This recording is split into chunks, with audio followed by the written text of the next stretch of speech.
Hello dear students. पिछले video के अंदर हमने इलेक्ट्रिक फील्ड और कूलम्ब्स लॉ और इलेक्ट्रिक डाइपोल ये पूरे के पूरे जो 4-5 टॉपिक थे हमने फर्स्ट चैप्टर के अंदर कंप्लीट किए थे। हमारा जो सेकंड चैप्टर है उसका नाम है गॉस लॉ। गॉस लॉ को पढ़ने की जरूरत क्यों पड़ रही है या फिर इससे पहले हम कौन सा टॉपिक पढ़ रहे हैं, विद्युत फ्लक्स।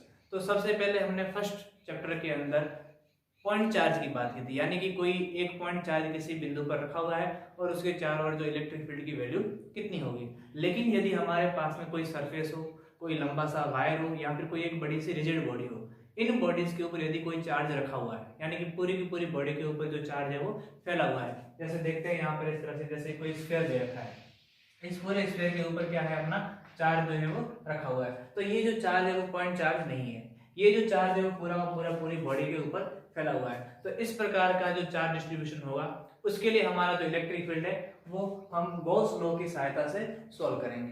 तो गॉस लॉ को पढ़ने से पहले हमारे पास में एक नई क्वांटिटी जो है, नई भौतिक राशि जो है उसे हम कहेंगे विद्युत फ्लक्स। विद्युत फ्लक्स को पढ़ने से पहले आप लोग ये जान लीजिए कि ये आखिर होता क्या है। तो विद्युत फ्लक्स जो है हम उसे डिनोट करते हैं फाई ई से। इसका जो प्रतीक चिन्ह है वो कैसा है, फाई ई। इसे हम फाई लिखते हैं इस तरह से। और ये जो फ्लक्स है ये इसको हम डायग्राम में ड्रॉ करते हैं। मान लीजिए हमारे पास में कोई इलेक्ट्रिक फील्ड जो है वो इस डायरेक्शन के अंदर मूव कर रहा है, तो ये हमारा क्या है, यहाँ पर एक विद्युत क्षेत्र।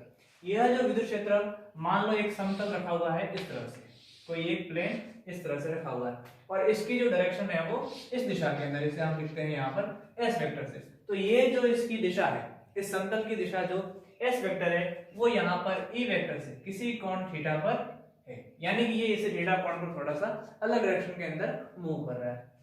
तो यहाँ पर हमारे जो फ्लक्स का मान है वो इस तरह से लिखा जाएगा, ई वेक्टर, या फिर डायरेक्ट लिख सकते हैं इसको हम E vector dot S vector. यहाँ हम एक दूसरे तरीके से भी लिख सकते हैं कि यहाँ पर जो फ्लक्स है, पहले फ्लक्स की परिभाषा सुन लेते हैं एक बार। फ्लक्स क्या होगा कि इस प्लेन से गुजरने वाली जो विद्युत क्षेत्र रेखाएं हैं, यहाँ पर देख दिया कि इस समतल से यह विद्युत क्षेत्र क्या हो रहा है, यहाँ पर आर पार हो रहा है। यानी कि यहाँ से जो निकलने वाला विद्युत क्षेत्र रेखाएं हैं, इस समतल से निकलने वाली जो क्षेत्र रेखाएं हैं वो यहाँ पर कितने कोण पर जा रही है, इस तरह से। यहाँ पर कोण कितना है, थीटा। तो यहाँ से जो निकलने वाली विद्युत क्षेत्र रेखाओं की संख्या है वो हमारी क्या कहलाएगी, विद्युत फ्लक्स कहलाएगी। तो परिभाषा हम क्या लिखेंगे कि किसी विद्युत क्षेत्र के अंदर रखे गए किसी पृष्ठ से गुजरने वाली विद्युत क्षेत्र रेखाओं की संख्या विद्युत फ्लक्स कहलाती है। और यहाँ पर देखिए, आप इसे लिख दीजिए पहले ई। यहाँ पर इस ई को हम लिख चुके हैं। इस एस वेक्टर का ई की डायरेक्शन के अंदर कौन सा कंपोनेंट आएगा, हॉरिजॉन्टल कंपोनेंट, यानी कि एस वेक्टर का यहाँ पर तो कौन सा आएगा, कौन सा कंपोनेंट, एस cos थीटा जो है वो ई की डायरेक्शन के अंदर मूव करेगा। तो यहाँ पर हम लिखेंगे ई एस cos थीटा। आप लोगों ने अदिश गुणनफल पढ़ रखा है 11th क्लास के अंदर। अदिश गुणनफल, या जिसे हम बोलते हैं डॉट प्रोडक्ट, जिसे हम क्या बोलते हैं, डॉट प्रोडक्ट। और ये जो डॉट प्रोडक्ट क्या बोलता है कि A vector dot B vector equal to कितना मिलेगा हमें, ए बी cos थीटा। तो हम यहाँ पर E vector dot S vector लिख सकते हैं, यानी किस तरह से, ये रहा फाई ई बराबर क्या लिखा हमने, E vector dot S vector. यहाँ पर देखिए, यदि हमारे पास में क्षेत्र का कोई क्या है, एक अल्पांश लिया हुआ है, तो हम उसके लिए क्या डिफाइन कर सकते हैं, डी फाई ई। और यहीं पर इलेक्ट्रिक फील्ड तो वही रहेगा, लेकिन एस वेक्टर क्या है, यहाँ पर एक क्षेत्रफल है, तो यहाँ पर क्षेत्रफल का भी क्या रहेगा, एक छोटा सा अल्पांश। तो E vector dot D S vector. यदि हम पूरे के पूरे क्षेत्र के लिए क्या करेंगे, वैल्यू निकालना चाहेंगे, तो वहां पर हम क्या कर देंगे, समाकलन, यानी इस तरह से phi E equal to integration, इसे हम क्या बोलते हैं, समाकलन डॉट डीएस। इस तरह से हम इस फॉर्मूले को थोड़ा सा मॉडिफाई कर लेते हैं। यह हमारी क्या है, विद्युत फ्लक्स की पूरी थ्योरी है। आगे हम पढ़ेंगे विद्युत फ्लक्स का मात्रक और उसकी विमा। तो देखिए यहाँ पर इसके मात्रक की बात करें तो फाई जो है कितना होता है, ई डॉट एस, यानी कि विद्युत क्षेत्र और एक क्षेत्रफल का क्या है, मल्टीप्लिकेशन। तो इसका मात्रक हम यहाँ पर लिख देते हैं। इसका जो एसआई मात्रक है, यहाँ पर इसका मात्रक जो हम लिख रहे हैं सीधा यहाँ पर ई। ई क्या है, यहाँ पर विद्युत क्षेत्र, और विद्युत क्षेत्र का मात्रक हमने पिछले भाग में पढ़ा है N/C, न्यूटन अपॉन कूलम्ब। किस तरह से देखिए, E इक्वल टू होता है F अपॉन Q, न्यूटन बटे कूलम्ब। तो यहाँ पर क्या आ गया, न्यूटन बटे कूलम्ब। और यहाँ पर क्या है, यहाँ पर S है यानी क्षेत्रफल, और क्षेत्रफल का मात्रक क्या होता है, मीटर स्क्वायर। तो ये क्या हो गया, हमारे पास में विद्युत फ्लक्स का एक मात्रक मिल गया। हम यहाँ पर हम इसकी विमा की बात करें, विद्युत फ्लक्स की किसकी बात कर रहे हो, विमा की बात करें तो विमा लिखने के लिए क्या चाहिए, वापस वही ई का जो क्या चाहिए, पहले ई की विमा या फिर एस की विमा। ई की विमा यहां से निकाल सकते हैं एफ अपॉन क्यू, तो फाई बराबर क्या होता है, लिख दीजिए आप कि जो फाई बराबर है ई इंटू एस है, या फिर इसकी जो डायमेंशन देखेंगे तो क्या आएगा F upon Q multiply S. पहले बल की विमा लिखिए आप m1 l1 t-2 upon q यानी कि आवेश, आवेश की विमा आएगी a1 t1, s यानी कि क्षेत्रफल, इसकी विमा क्या आएगी l2। इस सारे को हम क्या करते हैं यहाँ पर सॉल्व करेंगे। तो देखिए यहाँ पर किस तरह से मिलेगा ये हमें, सबसे पहले लिखेंगे m1 ये l1 और l2 कितना हो गया l3, फिर देखते हैं t की पावर -2 और ये ऊपर जाएगा कितना हो जाएगा t की पावर -3 और फिर रहेगा a1 तो ये कितना हो जाएगा a-1। यह हमारी क्या है यहाँ पर विद्युत फ्लक्स की क्या है विमा आ गई। इस तरह से m1 l3 t-3 और a-1।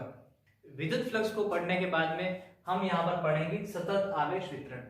पहले वाले चैप्टर के अंदर हमने वहां पर पॉइंट चार्ज की बात की थी। पॉइंट चार्ज यानी कि कोई बिंदु आवेश, यानी कि इस तरह से एक चार्ज होगा q, इसके चार्ज हम फील्ड की बात कर रहे थे। लेकिन अब हमारे पास में क्या होगा चार्ज डिस्ट्रीब्यूशन, यानी कि कोई भी एक सरफेस हो सकती है। देखिए यहाँ पर सात तीन चीजों की बात कर लेते हैं। यदि यह एक तार के रूप में, यदि हमारे पास है बॉडी जो कैसी है एक तार के रूप में, इस तरह से एक लाइन दे रखी है और इसके ऊपर क्या है कुछ आवेश रखा हुआ है, तो वहां पर जो वितरण होगा वो कैसा होगा रेखीय आवेश वितरण। वहां पर वितरण जो है कैसा होगा रेखीय आवेश वितरण। इस तरह से यदि हमारे पास में कोई जो सरफेस है इस तरह से दे रखी होगी, यानी कि अब की बार हमारे पास में क्या है कोई एक तल में है, यानी कि एक पृष्ठ दिया हुआ है और उसके ऊपर कोई क्या है आवेश है और वो आवेश उसके ऊपर एक समान रूप से फैला हुआ है, तो यहाँ पर जो डिस्ट्रीब्यूशन होगा वो कैसा होगा सरफेस चार्ज डिस्ट्रीब्यूशन, यहाँ हम उसे कहेंगे पृष्ठीय आवेश वितरण। थर्ड हमारे पास में यदि कोई बॉडी जो कैसी है स्फीयर हो सकता है, यहाँ लिख देते हैं हम कैसा है ये स्फीयर, और इसके ऊपर क्या है इस तरह से पूरा चार्ज फैला हुआ है। हो सकता है वो कोई क्या हो एक क्यूब हो और यानी कि 3D के अंदर, और उसके अंदर भी क्या है चार्ज फैला हुआ है, तो वहां पर हमारे पास में आएगा वॉल्यूम चार्ज डिस्ट्रीब्यूशन, यहाँ हम उसे कहेंगे आयतन आवेश वितरण। यानी कि किसी वस्तु के ऊपर कोई भी एक वहां पर रिजिड बॉडी हो सकती है, यदि उस बॉडी के ऊपर हमारा जो चार्ज है वो एक समान रूप से फैला हुआ है, यानी कि सब जगह पर उसकी जो घनत्व है वो कैसा है समान है, तो उसे हम क्या कहते हैं सतत आवेश वितरण। ये जो है तीन टाइप का हमारे पास में हो सकता है। तो नेक्स्ट हम यहाँ पढ़ते हैं रेखीय आवेश वितरण। रेखीय आवेश वितरण के अंदर रेखीय आवेश घनत्व का हम यूज करेंगे, यानी कि क्या यूज कर रहे हैं हम यहाँ पर रेखीय आवेश घनत्व। रेखीय आवेश घनत्व का मतलब है यहाँ पर इसको हम डिनोट करते हैं लैम्डा से, और इसकी जो वैल्यू होगी वो क्या होगी Q अपॉन L। यानी कि अगर मैं यहाँ क्या कर दूं L इक्वल टू 1, यानी कि यहाँ पर जो लंबाई कितनी हो जाए 1 मीटर 1 सेंटीमीटर, यानी कि यूनिट लेनी एक इकाई के अंदर लेना है। यदि L इक्वल टू 1 मिल जाए तो हमारा जो लैम्डा है वो क्या होगा Q के इक्वल हो जाएगा। इसका क्या मतलब निकला कि रेखीय आवेश घनत्व क्या है एकांक लंबाई पर उपस्थित आवेश। एकांक लंबाई पर उपस्थित आवेश रेखीय आवेश घनत्व कहलाता है। ऐसी की ऐसी परिभाषा हम यहाँ पर इस दूसरे वाले की देंगे। पृष्ठीय आवेश वितरण के अंदर जो हमारा घनत्व होगा उसे हम कहेंगे पृष्ठीय आवेश घनत्व, और जिसे हम डिनोट करेंगे सिग्मा से, और इस सिग्मा की वैल्यू क्या होगी चार्ज तो वही रहेगा लेकिन लेंथ की जगह यहाँ पर क्या आ जाएगा इसका क्षेत्रफल, यानी कि S, या एरिया को हम A से भी लिख सकते हैं। तो यहाँ पर यदि मैं S की वैल्यू कितनी कर दूं 1, जैसे यहाँ पर इसको मैंने 1 मीटर किया तो ये 1 मीटर स्क्वायर हो जाएगा, क्योंकि ये लेंथ थी और ये यहाँ पर क्या है सरफेस है। यहाँ पर S बराबर 1 होने पर सिग्मा इक्वल टू Q। फिर से हम क्या परिभाषा देंगे एकांक क्षेत्रफल में उपस्थित आवेश पृष्ठीय आवेश घनत्व कहलाता है। थर्ड पढ़ेंगे हम यहाँ पर आयतन आवेश वितरण। तो यहाँ पर घनत्व जो है उसे हम क्या बोलेंगे आयतन आवेश घनत्व, और इसे हम डिनोट करते हैं रो से। रो की वैल्यू क्या हो जाएगी Q अपॉन, यहाँ पर लेंथ थी यहाँ पर सरफेस है, यहाँ पर क्या आ जाएगा वॉल्यूम यानी कि V, और V की वैल्यू कितनी होती है यदि हम V की वैल्यू कितनी करते हैं 1 मीटर क्यूब। यहाँ पर मीटर है, यहाँ मीटर स्क्वायर है और यहाँ पर मीटर क्यूब है, तो V यहाँ पर रो इक्वल टू कितना मिलेगा Q। क्या मतलब निकला यहाँ पर कि एकांक आयतन में उपस्थित आवेश जो है वो हमारा क्या कहलाएगा आयतन आवेश घनत्व। इन तीनों फॉर्मूलों को हम यहाँ पर गॉस लॉ यूज करते समय यहाँ पर इनका उपयोग होगा। यहाँ देखिए आगे लैम्डा इक्वल टू Q लिखा हुआ है। यदि मैं इसी इक्वेशन को दोबारा क्रॉस मल्टीप्लिकेशन देखो, यानी कि इनका वज्र गुणा करो, तो यहाँ से मुझे मिलेगा Q equal to lambda L। कैसे? लैम्डा का L से पहले यहाँ पर गुणा हो जाएगा, तो ये आ गया लैम्डा L, और Q जो है 1 से यहाँ पर मल्टीप्लाई होगा, तो Q equal to lambda L।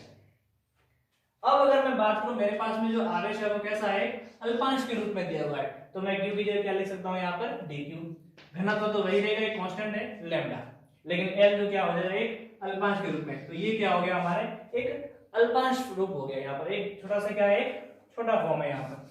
Next यहाँ पर बात करते हैं पृष्ठीय आवेश के लिए, तो यहाँ पर भी क्या लिख सकते हैं उसी तरह से, dQ equal to sigma multiply ts। पहले यहाँ पर वज्र गुणा करेंगे सिग्मा इंटू एस, और ये क्या आ जाएगा Q। Q को dQ लिखना है और S को ds।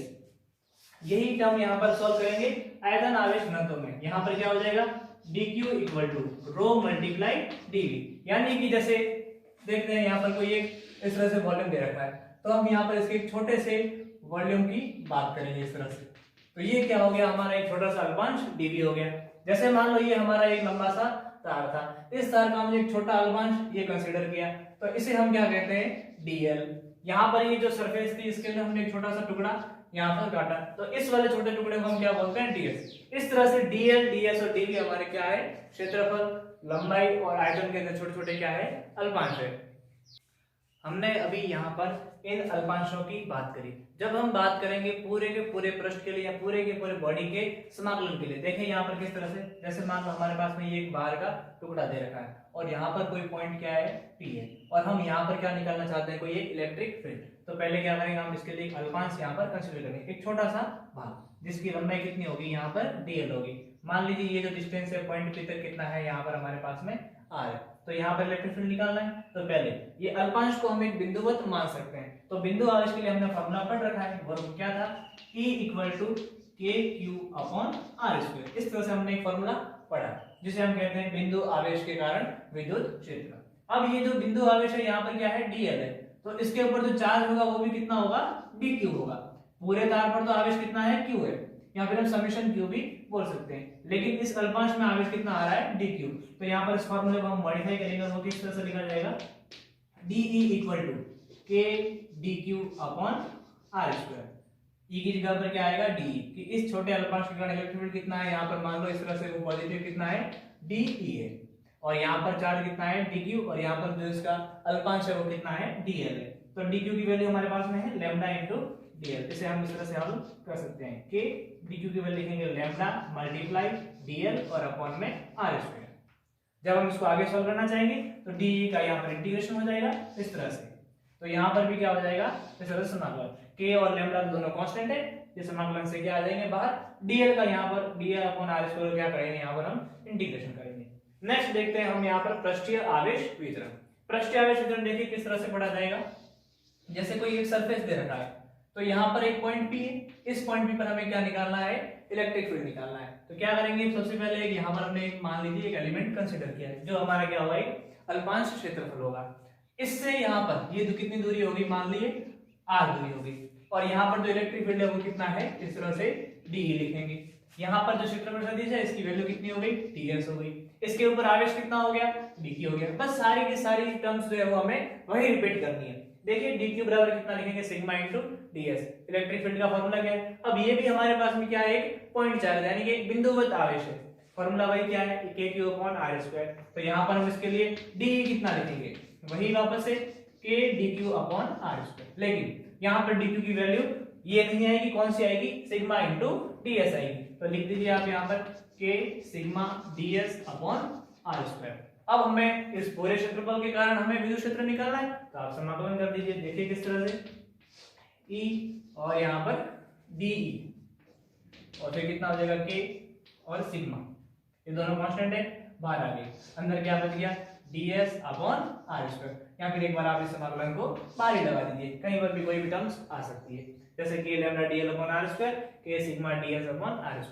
आप चाहे तो यहाँ पर L लिख सकते हैं कि यहाँ पर जो समाकलन है वो कैसे होगा, लंबाई के अनुदिश, या फिर इसको कहेंगे हम रेखीय समाकलन। यहाँ पर हम क्या कहेंगे, इसको रेखीय समाकलन या फिर लीनियर इंटीग्रेशन। यहाँ पर कैसा आएगा, यहाँ S लिख दीजिए, इसे हम कहेंगे पृष्ठीय समाकलन। और थर्ड जो है हमारी स्टेप होगी, उसके अंदर जैसे बात करते हैं, ये इस तरह से हमारे पास में कोई एक कोई एक स्फीयर बना हुआ यानी कि एक गोला, गोला कैसा होता है 3D के अंदर होता है। तो इस स्फीयर से किसी पॉइंट P पर, इस स्फीयर से किसी पॉइंट P पर, यहाँ पर हमने एक वॉल्यूम इसका कंसीडर कर लिया, यहाँ पे हम इसकी एक शेल कंसीडर कर सकते हैं, कोई सी चीज कंसीडर कर सकते हैं। तो यहाँ से हम क्या करेंगे कि ये जो दूरी कितनी हो गई, इसके लिए भी r दूरी हो गई। तो इसके लिए हल करने के लिए हम आगे क्या लिखेंगे, वही वापस से d बराबर k dq upon r square, और dq की जगह वापस क्या लिखना है k रो dv अपॉन r स्क्वायर। यदि आपको पूरे के पूरे समाकलन को निकालना है तो आप क्या करेंगे, यहाँ पर इंटीग्रेशन करेंगे और वॉल्यूम क्या लगा देंगे v, कि ये यहाँ पर क्या है, इसका आयतन समाकलन है। इस तरह से हम पूरे के पूरे जो आवेश वितरण का टॉपिक है उसके अंदर हम बिंदु आवेश से चार्ज डिस्ट्रीब्यूशन अगर कहीं पर किया हुआ है तो वहां पर हम उनके लिए इलेक्ट्रिक फील्ड की गणना कर सकते हैं। अभी हमने आवेश वितरण को पढ़ लिया है। हमारा जो अगला एक न्यूमेरिकल है जिसे मैं टॉपिक के अंदर ही लिख रहा हूँ, उसका नाम है पतली वलय की अक्ष पर विद्युत क्षेत्र। विद्युत क्षेत्र निकालना है कहां पर, अक्ष पर, और ये अक्ष किसकी है, एक पतली वलय। पतली वलय का मतलब है वहां पर एक तार है और उसे हमने इस तरह से पूरा एक रिंग की रूप में बना लिया, यानी कि हमने एक इस तरह से रिंग बनाई है, इस तरह से हमने एक रिंग को बनाया और इसमें 3D के अंदर रखा हुआ है, तो इसलिए ये आपको थोड़ी एक्स शेप के अंदर दिख रही है। यहाँ पर इसकी जो त्रिज्या है मान लेते हैं वो कितनी है, कैपिटल आर है। इस रिंग की त्रिज्या कितनी है, कैपिटल आर है। इसकी जो अक्ष है वो कौन सी होगी, इस तरह से इसके जो सेंटर से, इसके केंद्र से निकलने वाली जो क्या है, इसकी एक अक्ष है।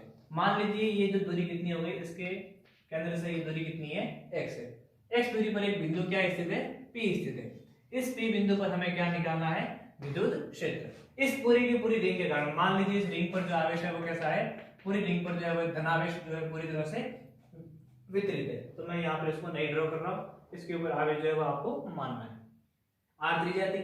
तो इसके लिए हम क्या करेंगे, दो अल्पांशों की कल्पना करेंगे। मैं जो बोल रहा हूँ वही आपकी क्या है, पूरी की पूरी थ्योरी है, वही आपको यहाँ पर लिखना है। यहाँ पर देखिए इस तरह से हमने यहाँ पर एक दो अल्पांश कंसीडर करेंगे, एक ऊपर और एक यहाँ पर नीचे। सबसे पहले हमारा काम होगा कि इस विद्युत क्षेत्र की आखिर दिशा किस तरफ होगी, तो हम लिखेंगे दिशा का निर्धारण। सबसे पहला काम हमारे पास होगा दिशा का निर्धारण, और साथ ही साथ हम इसका डायग्राम जो है वो ड्रॉ कर देंगे। दिशा के निर्धारण में इसका डायग्राम जो है पूरा हमारे पास में कंप्लीट बन जाएगा। देखिए ये जो अल्पांश है, एक लंबाई थी तो अल्पांश कितना हो जाएगा, dl हो जाएगा। वैसे ये क्या है, एक वृत्त की परिधि है। वलय का मतलब क्या है, एक वृत्त है और उस वृत्त की परिधि। तो परिधि कितनी होती है आपके पास में, वृत्त की परिधि 2πr। तो इस dl को अगर मैं पूरा लिखूंगा तो कितना होगा, 2πr होगी। देखिए यहाँ पर ये जो अल्पांश है, इस अल्पांश के कारण इस बिंदु P पर जो विद्युत क्षेत्र है वो किस दिशा में होगा, इस दिशा में होगा। मान लीजिए मैंने इसे लिख दिया dE1। यहाँ पर देखिए ये रहा एक अल्पांश हमारे पास में, मैंने इसे भी, इसके कारण इस बिंदु P पर जो विद्युत क्षेत्र होगा उसकी वैल्यू कितनी होगी, dE2। देखिए ये जो x दूरी इसके केंद्र से है, तो ये दूरी अगर r है तो ये वाली दूरी भी कितनी होगी, r होगी। दोनों दूरियां r बराबर है, दोनों ही अल्पांशों के मान समान है। और यहाँ पर हम कह रहे हैं कि जो इसके ऊपर घनत्व, इस वलय का जो आवेश घनत्व है, वलय पर जो आवेश घनत्व यहाँ पर हम उसे कहते हैं रेखीय आवेश घनत्व, ये कितना है, इसका लैम्डा है। यदि रेखीय आवेश घनत्व हमारे पास में लैम्डा है तो दोनों के ऊपर जो आवेश का मान क्या होगा, समान होगा। तो हमारे पास में जो दोनों dE1 और dE2, इन दोनों की जो वैल्यू है वो क्या होगी, हमारे पास में समान होगी। तो हम क्या कहेंगे यहाँ पर कि dE1 का जो मान है और वो dE2 के क्या होगा, बराबर होगा। लेकिन इनकी दिशाएं जो है क्या थोड़ी सी अलग है। dE1 जो इस डायरेक्शन में है और dE2 क्या है, ऊपर वाले डायरेक्शन के अंदर। तो एक सदिश राशि है तो इसे हम डायरेक्ट योग नहीं कर सकते, इसका हमें क्या करना पड़ेगा, सदिश योग। सदिश योग का मतलब है इसे हमें कंपोनेंट के अंदर ब्रेक करना पड़ेगा। मान लीजिए ये एंगल कितना है, थीटा, तो ये भी इसका क्या होगा, एक एंगल थीटा होगा। यदि दोनों कोण थीटा है, क्योंकि हमने यहाँ पर समान दूरी पर दो अल्पांश यहाँ पर कंसीडर किया और दोनों क्या है, समान लंबाई के, तो यहाँ पर ये एंगल थीटा है तो ये भी कोण कितने होंगे, यहाँ पर दोनों थीटा कोण होंगे। इस dE2 का जो इधर जो है कंपोनेंट आएगा उसे हम कहेंगे dE2 cos थीटा, जो क्या होगा, इसका एक हॉरिजॉन्टल कंपोनेंट, यानी कि इसका क्षैतिज घटक। dE1 का भी इधर एक घटक आएगा जिसे हम कहेंगे dE1 cos थीटा। दोनों घटक इस तरह से लिख सकते हैं।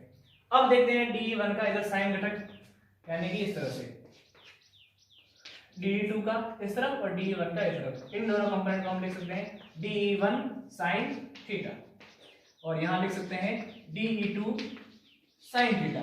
ये sin थीटा कंपोनेंट जो है वो दोनों क्या है, देखिए dE1 और dE2 की वैल्यू जो है वो क्या है, समान है। तो ये दोनों कंपोनेंट क्या है, अपोजिट डायरेक्शन के अंदर है, तो ये दोनों क्या हो जाएंगे, एक दूसरे को कैंसिल कर देंगे। और DE1 cos थीटा और DE2 cos थीटा दोनों जुड़ करके क्या करेंगे, इसकी जो रिजल्टेंट इलेक्ट्रिक फील्ड की जो इंटेंसिटी है यानी कि परिणामी विद्युत क्षेत्र को यहाँ पर क्या करेंगे, बताएंगे। तो वैल्यू हमें कहां पर मिलेगी, इस cos वाले कंपोनेंट से। तो हमने एक चीज फाइंड आउट की कि जो रिंग के कारण विद्युत क्षेत्र है उसकी दिशा रिंग के लंबवत कहां होगी, इस तरह से बाहर की तरफ होगी। हम यहाँ पर क्या देख रहे हैं कि जो विद्युत क्षेत्र की दिशा है वो रिंग से बाहर की तरफ इस तरफ हो सकती है। अगर हम इसी चीज को इस तरफ कंसीडर करते तो इसकी दिशा जो है वो अपोजिट डायरेक्शन में भी हो सकती है, लेकिन हमने कंसीडर इसको राइट साइड के अंदर किया है। अब हमारा जो नेक्स्ट काम होगा वो होगा इसका परिमाण ज्ञात करना। दिशा ज्ञात करने के बाद में हमारा जो नेक्स्ट टॉपिक है परिमाण ज्ञात करना। परिमाण ज्ञात करने से पहले हमें पता है कि दिशा जो है वो हमारी उस तरफ मिली थी। परिमाण ज्ञात करना है तो हमारे पास में DE की वैल्यू क्या होगी, DE1 cos थीटा, क्योंकि यहाँ पर हॉरिजॉन्टल कंपोनेंट जो थे DE1 cos थीटा और DE2 cos थीटा जो है वो क्या कर रहे थे, परिणामी दिशा को बता रहे थे। यहाँ पर हम दोनों कंपोनेंट यूज करेंगे तो फिर हम यहाँ पर 2 से मल्टीप्लाई नहीं कर पाएंगे, क्योंकि 2πr क्या होती है यहाँ पर परिधि। तो आप क्या करेंगे, यहाँ पर इस रिंग के अंदर यदि एक कंपोनेंट मानते हैं तब तो आप इसको 2πr यूज करेंगे, और हमने क्या है दोनों कंपोनेंट यूज कर लिए तो हम यहाँ पर एक बार इसको यूज कर रहे हैं ताकि हम बाद में क्या 2πr लिख पाए। तो यहाँ पर लिखेंगे DE1 cos थीटा। अब आप लोगों ने पॉइंट चार्ज पढ़ रखा है, E की वैल्यू आप लोग सब जानते हैं कि E इक्वल टू क्या होता है, KQ/R²। यहाँ पर DE1 है तो इस तरह से DE1, तो DQ की भी जगह कितना हो जाएगा हमारे पास में, DQ अपॉन में क्या हो जाएगा R²।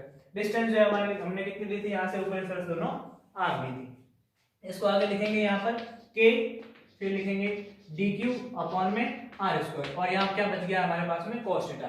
तो cos थीटा के लिए हमारे पास में ट्रायंगल किस तरह से थे, इस तरह से। ये कोण यहाँ पर थीटा था, ये डिस्टेंस x था, और ये यहाँ पर कैपिटल R जो इसकी क्या थी, रेडियस थी, और ये क्या था यहाँ पर डिस्टेंस r। तो cos थीटा क्या होता है, आधार बटे कर्ण। cos थीटा क्या होता है, आधार बटे कर्ण। आधार कितना आएगा x और कर्ण कितना आएगा r, तो x अपॉन r। इस वैल्यू को भी हम यहाँ पर पुट कर लेते हैं, तो यहाँ लिख दिया x अपॉन r। इसको आगे हम करते हैं dq। dq क्या है, हमारे पास में एक अल्पांश है और इसकी वैल्यू कितनी होगी, तो एक लाइन के अंदर इसको भी देख लेते हैं कि dq बराबर कितना होगा, लैम्डा इंटू dl। अभी हमने इससे पहले वाले टॉपिक के अंदर रेखीय आवेश वितरण पढ़ा था और वहां पर हम जानते थे कि dq बराबर क्या लिख सकते हैं, लैम्डा मल्टीप्लाई dl। तो यहाँ लिखेंगे k लैम्डा dl, और ये x अपॉन में कितना आ जाएगा, r की पावर q। ये यहाँ पर बराबर में क्या चल रहा है, इसके d। इस तरह से ये वैल्यू हमारे पास में आ गई। ये सारी वैल्यू जो है आपको साथ में लिखनी है और इस तरह से हमारा डेरिवेशन आगे चलता रहेगा। इस DE को आगे सॉल्व करते हैं तो DE की वैल्यू कितनी मिलेगी। अब आप चाहे तो यहाँ पर इंटीग्रेशन कर सकते हैं। इस DL की वैल्यू को देखिए, ये DL यहाँ पर क्या करेगा, वेरी करेगा, क्योंकि पूरी रिंग के अंदर क्या होंगे, अल्पांश जो है वो इस तरह से चलेंगे। तो यहाँ पर हम क्या कर देते हैं, अब समाकलन करने का क्या लिखेंगे, संपूर्ण वलय के लिए समाकलन करने पर। तो पूरी वलय के लिए हम क्या करेंगे, अब यहाँ पर समाकलन करेंगे। तो समाकलन देखिए किस तरह से होगा, ई इंटीग्रेशन डी इक्वल टू क्या आ जाएगा, के कांस्टेंट है बाहर ले लीजिए, लैम्डा कांस्टेंट है बाहर ले लीजिए, फिर यहाँ पर क्या है एक्स। एक्स क्या थी, उस अक्ष से उस बिंदु की दूरी, तो हम उस पॉइंट पर निकालना चाहते हैं तो यहाँ पर हमारा एक्स भी क्या है, कांस्टेंट है, तो इसे बाहर रखो। फिर नीचे क्या है देखिए, आर की पावर क्यूब। आर क्या थी, रिंग का जो अल्पांश था, रिंग का इस तरह से हमने एक अल्पांश माना था, इस अल्पांश से उस बिंदु की दूरी, तो ये दोनों दूरियां, ये वाली दूरी और ये दोनों दूरियां क्या है, इस पॉइंट और इन रिंग के लिए क्या है, फिक्स हो गई, यानी कि ये क्या है यहाँ पर कांस्टेंट है, तो इस तरह से इनको बाहर ले लिया। तो अब यहाँ पर हमारे पास वेरी क्या कर रहा है, हमारा जो अल्पांश है वही क्या कर रहा है, इन जगहों पर इस तरह से क्या कर रहा है, मूव कर रहा है। तो यहाँ पर लिख देंगे dl, आगे k लैम्डा x अपॉन में r क्यूब। अब बच गया हमारे पास में dl और यहाँ पर क्या है इंटीग्रेशन। इस पूरे की वैल्यू क्या होगी, 2πr। 2πr क्या होती है, परिधि। तो यहाँ लिख सकते हैं, क्योंकि इंटीग्रेशन ऑफ dl क्या है, वलय की परिधि या फिर वृत्त की परिधि, और सर्कमफेरेंस जो है वो कितना होता है, 2πr। इस तरह से हम इसको लिख सकते हैं। इस पूरी जो वलय है जिसकी त्रिज्या कितनी हमारे पास में कैपिटल R है, उसकी जो परिधि है वो कितनी होगी, 2πr लिख सकते हैं। तो इसको हम आगे सॉल्व करते हैं, E equal to k lambda x और k की वैल्यू का 1/4 पाई एप्सिलॉन नॉट लिख सकते हैं, तो लिख दीजिए। इसको ओपन कर लेते हैं, 1/4 पाई एप्सिलॉन नॉट, फिर आगे लैम्डा है, फिर x, और आगे क्या आ सकता है हमारे पास में एक 2 पाई r भी है, और नीचे कितना है हमारे पास में r की पावर क्यूब है। तो e की वैल्यू लिखेंगे हम यहाँ पर, 2 पाई से 4 पाई कैंसिल आउट हो गया, तो नीचे कितना बचा 2, तो lambda x r/2 r cube, और क्या बच गया एप्सिलॉन नॉट। देखिए यहाँ तक तो हम पढ़ चुके हैं। अब हमारे पास में नेक्स्ट टर्म देखिए, हम क्या करें, इस लैम्डा और 2 पाई r को मल्टीप्लाई करके हम इसको क्यू में कन्वर्ट कर लेंगे, रेखीय आवेश घनत्व को सूत्र का यूज करते हुए, और इस r क्यूब को हम क्या करेंगे यहाँ पर पाइथागोरस प्रमेय से यूज करेंगे। देखिए जैसे हमारे पास में ट्रायंगल जो था वो इस तरह से था, तो यहाँ पर तो हमारे पास में x था, ये जो था स्मॉल r था, और ये हमारा कैपिटल R, और यहाँ पर एंगल थीटा था। तो पाइथागोरस प्रमेय यूज करते हैं, कितना मिलेगा, कर्ण स्क्वायर बराबर आधा स्क्वायर प्लस लंब स्क्वायर। तो यहाँ पर r की वैल्यू कितनी मिलेगी हमें, x square plus r square की पावर कितनी हो जाएगी, हाफ। तो आर क्यूब चाहिए, तो आर क्यूब कितना हो जाएगा, x square plus r square की पावर 3/2। एक टर्म तो हमारे पास में ये सॉल्व होगी। दूसरा देखिए यहाँ पर हमारे पास में क्या है, लैम्डा मल्टीप्लाई 2 पाई r। तो हमने देखा है कि रेखीय आवेश घनत्व क्या होता है, लैम्डा बराबर q/m, और हमारे पास में लेंथ जो है वो पूरा कितना है 2 पाई r, यानी लेंथ किसके बराबर है, हम उसकी परिधि के इक्वल है। तो q इक्वल टू कितना मिल सकता है हमें, लैम्डा 2 पाई r। तो हम इस लैम्डा 2 पाई r इस पूरे की जगह क्या लिख सकते हैं, हम यहाँ पर समेशन q या फिर ओनली q लिख सकते हैं। तो देखिए हम इसको थोड़ा सब्स्टिट्यूट करते हैं आगे, लैम्डा और ये 2 पाई r है, ये पूरा एक कर लिया, और इस x को हमने अलग कर दिया। नीचे हमारे पास में 4 पाई एप्सिलॉन नॉट लिखा हुआ है, जिसकी वैल्यू क्या है k ही है, और ये क्या है हमारे पास में r क्यूब है। r क्यूब को लिख सकते हैं हम r square plus x square की पावर 3/2। आगे हल करते हैं इसको, ये हो जाएगा q हमारे पास में, और ये कितना हो जाएगा x। 4 पाई एप्सिलॉन नॉट को हम k लिख सकते हैं, तो लिख दिया हमने k क्यूब x। अब बच गई हमारे पास में टर्म जो है वो r square plus x square की पावर 3/2। देखिए रिंग की अगर त्रिज्या क्या है, बहुत ही कम, यानी कि रिंग जो है वो कैसे एक बिंदुवत है, तो हम लिख सकते हैं कि r की जो वैल्यू क्या है x से बहुत कम है। तो हम इस r को क्या कर देंगे, x की तुलना में बहुत ही कम, या फिर इसको हम क्या करेंगे टेंड्स टू 0। तो नेक्स्ट हमारे पास में वैल्यू मिलेगी k cube x upon x square, और इसकी पावर कितनी हो जाएगी 3/2, यानी कि इस 2 से 2 ये कैंसिल आउट, तो कितना मिलेगा हमारे पास में x क्यूब। तो इसको डायरेक्ट लिख सकते हैं x क्यूब, ये x से x कैंसिल हो जाएगा, तो कितना मिलेगा k क्यूब अपॉन में एक्स स्क्वायर। तो ये वापस से हमारे पास में क्या है, बिंदुवत है। लेकिन यदि ये जो रिंग है वो क्या है, इसकी त्रिज्या छोटी नहीं है, तो इसके लिए फॉर्मूला क्या मिलेगा हमारे पास में, E equal to k cube x upon में r square plus x square, और इसकी होल पावर 3/2। ये हमारा क्या है, पूरा का पूरा एक पतली वलय के कारण जो विद्युत क्षेत्र है वो कितना होगा। आज हम इतना ही पढ़ेंगे इस लेक्चर के अंदर,